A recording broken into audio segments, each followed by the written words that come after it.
Dalam video kali ini, saya akan menceritakan film Marni Wewe Gombel, yaitu sosok hantu pribumi yang berperan sebagai hantu penculik anak-anak. Dan dalam video kali ini, akan menjawab sudah bagaimana kisah sedih si Marni yang berakhir menjadi hantu Wewe Gombel. Sebelum lanjut ke dalam alur cerita, siapkan dulu semangkuk remikan dan segelas kopi untuk menemanimu menonton video ini. Jangan lupa juga subscribe channel ini, supaya tidak ketinggalan video terbaru. Film dibuka dengan penampakan si Marni yang diarak oleh warga kampung, entah apa kesalahan yang dilakukan oleh si Marni. Tetapi warga sangat terlihat jika mereka sangat kesal dan benci kepada si Marni. Si Marni diarak sampai di sebuah pohon besar di hutan sebelah kampung itu, dan di sana juga ada seorang anak kecil, tak lain itu adalah anak si Marni. Warga pun mengambilnya dari si Marni dan si Marni pun digantung di pohon itu hingga tewas. Dan sekarang kita masuk ke part selanjutnya, 30 tahun kemudian. Suatu hari ada satu keluarga yang menuju ke sebuah desa mengendarai sebuah bus. Tapi, sesampainya di tengah hutan, bus itu pun mogok dan membuat seorang ibu jengkel akan hal itu. Satu keluarga ini terdiri dari seorang ibu yang bernama Warni, anak pertama bernama Ana, dan anak kedua bernama Nono. Tujuan mereka menuju ke desa, untuk mencari tempat tinggal yang dimana pernah diceritakan oleh suami si ibu sebelum mereka berpisah, dan beruntung di desa itu ada Pak Lurah dan mereka pun mengikuti Bapak Lurah itu. Singkat cerita, mereka pun sampai di sebuah rumah yang mereka tuju, dan rumah itu ternyata rumah peninggalan ayah Pak Lurah yang terawat dan tidak ditinggali. Karena sayang, maka Pak Lurah meminta kepada keluarga Bu Warni untuk tinggal di rumah peninggalan itu. Alasan mereka pindah ke desa itu, karena Bu Warni mempunyai banyak hutang dengan almarhum suaminya. Dan membuat Bu Warni lebih irit lagi demi bertahan hidup. Ana pun mulai melihat-lihat isi dari rumah itu. Dan di sana, Warni menemukan sebuah kalung yang mirip dengan jimat. Tapi, Ana tidak peduli. Ana pun masuk ke sebuah tempat tidur untuk beristirahat dan segera menghubungi temannya bahwa ia sudah pindah ke desa terpencil. Ana rebahan di kasur jadul bersprei putih kecoklatan dan melihat ke atap rumah. Ana pun merasakan keanehan dari atas atap rumah itu. Singkat cerita, setelah sholat Isya Ana semakin merasakan keanehan dalam rumah itu, saat ia mendengar suara lemari yang diketuk-ketuk. Ana berpikir bahwa itu adalah adiknya dan ternyata adiknya berada di luar. Setelah itu, mereka bertiga pun makan. Tapi, pandangan mata Nono menuju ke sebuah kursi yang kosong dan Nono pun berteriak kabur. Esok paginya, Ana dan Nono pergi keluar untuk ke pasar. Tapi di jalan, ia diganggu oleh pemuda bangsit di desa itu karena Ana mengenakan baju dan celana yang seksi. Ana merasa tersinggung, kemudian menghampiri pemuda itu dan mengatakan kata-kata kotor kepada mereka. Ana pun berantem dengan mereka dan saat Ana mau dipukul, tiba-tiba ada Tama yang menghalangi mereka. Karena Tama ini anaknya Pak Lurah, jadi mereka takut kepada Tama. Ana pun berterima kasih dan mereka pun berkenalan. Singkat cerita, ketika mereka hendak makan malam, si ibu malah sibuk dengan pekerjaannya dan tidak memperhatikan anak-anaknya. Setelah makan, Ana pun membacakan buku cerita kepada Nono sebelum tidur. Tapi setelah Ana membuka buku, Ana pun terkejut karena itu bukan buku si kancil melainkan buku cerita yang menceritakan seorang wanita yang dibunuh oleh para warga. Di tempat lain, Tama yang baru selesai sholat, diganggu oleh hantu sosok perempuan. Namun Tama tidak gentar dan terus membacakan istighfar hingga hantu perempuan itu menghilang. Sedangkan Ana mendengarkan suara tangisan bayi di kamarnya. Ana pun takut dan mencari ibunya. Tapi Ana malah mendapati ibunya yang seperti sedang mengigo. Ibunya berbicara sendiri dan Ana pun membangunkannya. Di siang harinya, Nono tiba-tiba teriak karena dimarahi ibunya. Nono mencoret-coret kertas ibunya yang merupakan pekerjaan ibunya.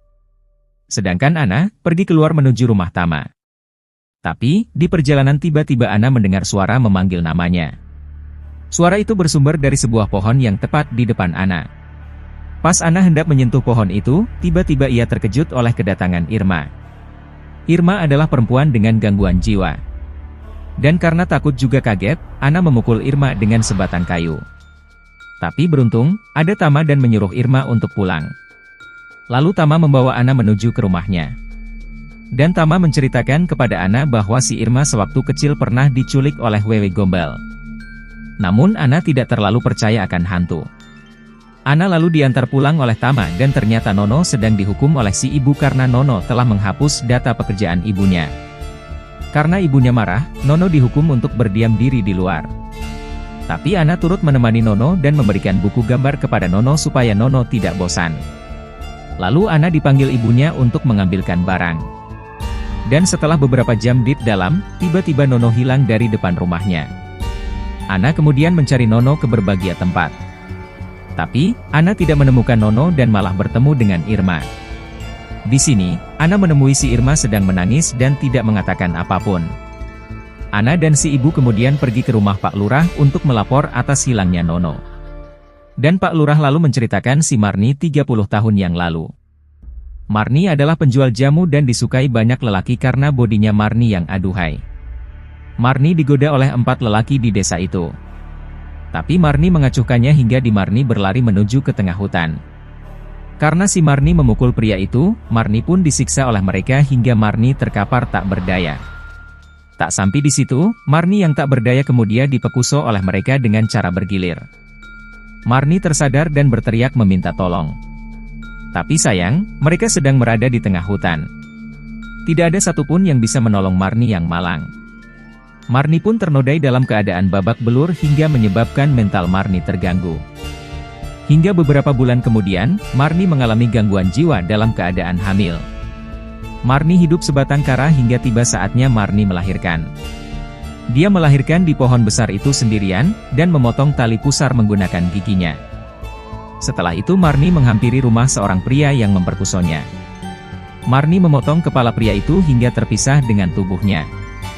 Dan tubuh pria itu Marni gantung.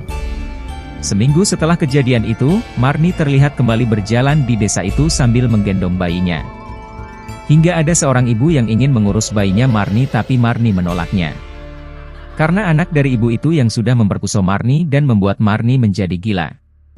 Si ibu kemudian berteriak karena Marni sudah membuat fitnah. Kemudian Marni pun dikejar oleh warga karena sudah membunuh pria tadi. Marni membela diri dan berhasil menusuk dan memotong tangan warga. Tapi, warga berhasil menangkap Marni dan kemudian mengarak Marni dengan keadaan tidak berpakaian.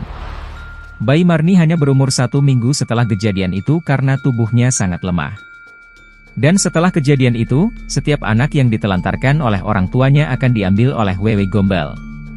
Apalagi membiarkan anak sendirian di luar rumah saat maghrib tiba.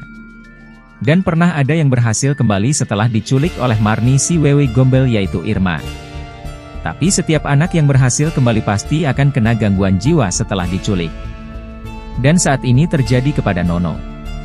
Gara-gara Warni menghukum Nono, Nono pun menghilang. Ana pun berantem dengan ibunya. Tapi Pak Lurah mempunyai cara untuk memulangkan si Nono. Yaitu semua warga harus ikut mencari Nono ke seluruh pelosok desa sebanyak 7 kali putaran. Tapi ternyata hasilnya pun nihil dan Nono tidak diketemukan. Dan akhirnya, mereka melaporkan hal itu kepada polisi.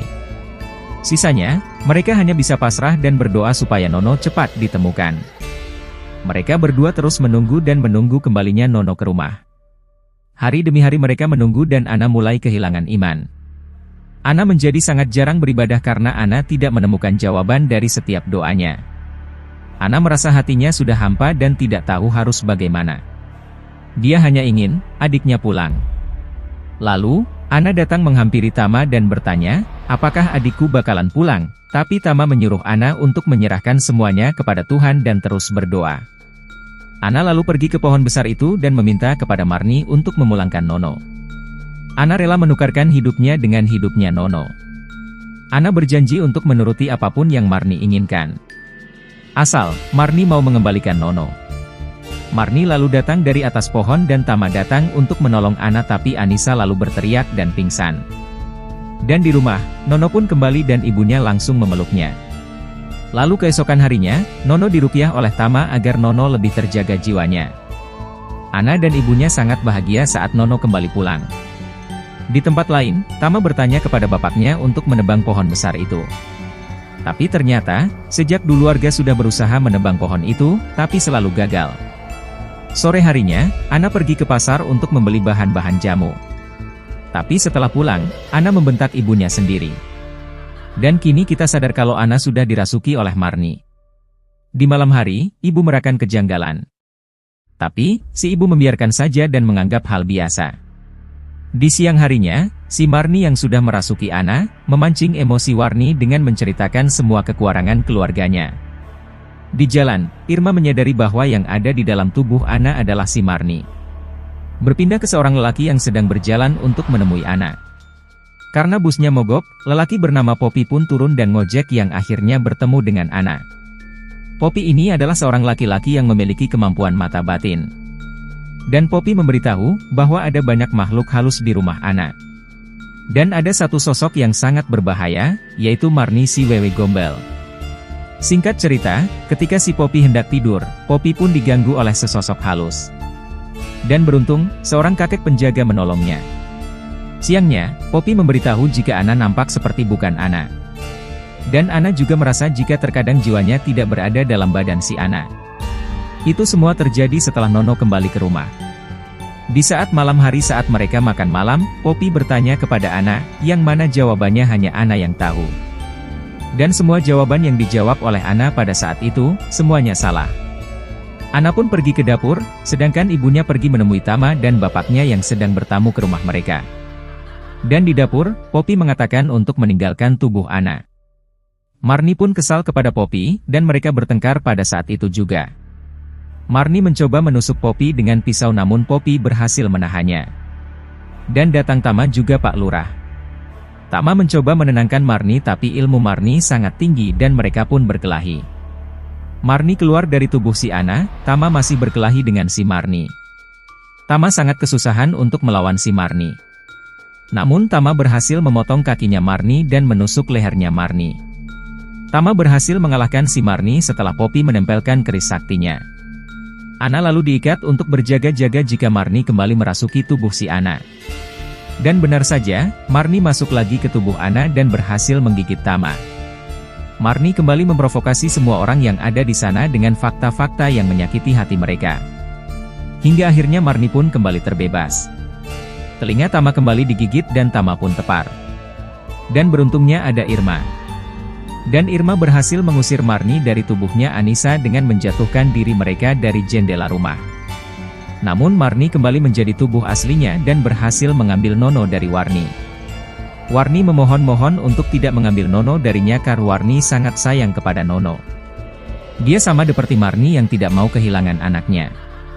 Marni kemudian berbicara kepada Warni supaya Warni lebih sayang lagi kepada anak-anaknya dan jangan terlantarkan mereka.